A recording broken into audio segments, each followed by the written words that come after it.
Hello, my name is Mirko Luebke. I work as a strategy consultant and executive coach.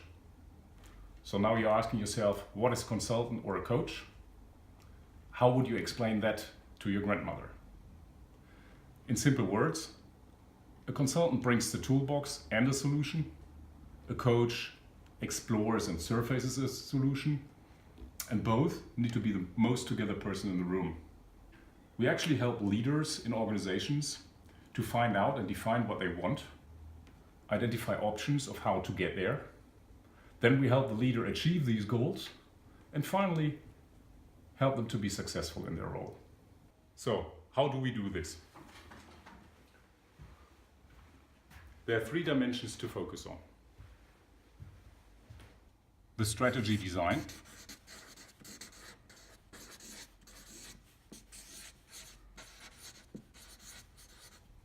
the strategy execution,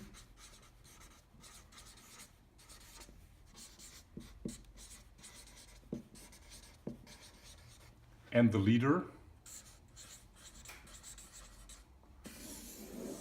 bringing it all together. So our mission is to create Goldilocks conditions for the leader and the organization to thrive and excel.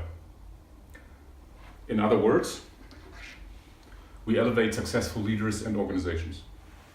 Let us have a closer look on Goldilocks conditions. What are Goldilocks conditions? Goldilocks conditions for the success of life are the presence of energy, diversity of elements, and a stabilized template like our DNA.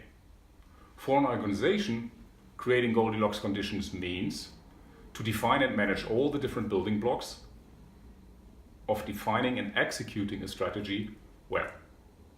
You identify markets, define a business model, hire different people for all the tasks to be done.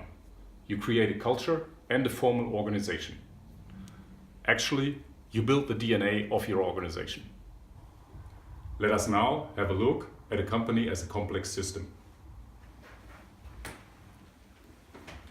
The general tendency of the universe is to move from a state of order and structure to disorder and lack of structure. I think this is reflected in the second law of thermodynamics, the law of entropy. In an organization with growing complexity, things simply become more fragile and vulnerable. Well, I guess we all, unfortunately, have had a failure narrative. Here's the point where you come in as a leader.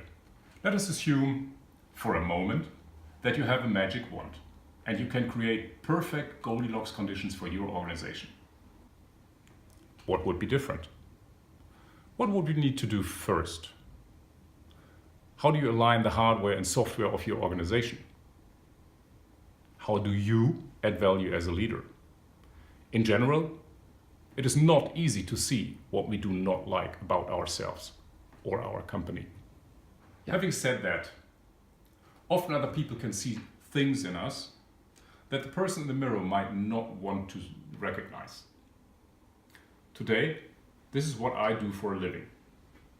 In my role as an advisor and executive coach, I observe, explore, give feedback, and let leaders know how different stakeholders see them. I've been doing this for many years, and I still learn something new every day. It is very exciting that all this can take place through the conversations with my clients. Some of the key success factors for a leader are: learn to listen, hearing what the others have to say, finding out what you believe, setting your priorities, aligning values with behavior, while exuding presence and warmth. Thank you for watching. Let's get started.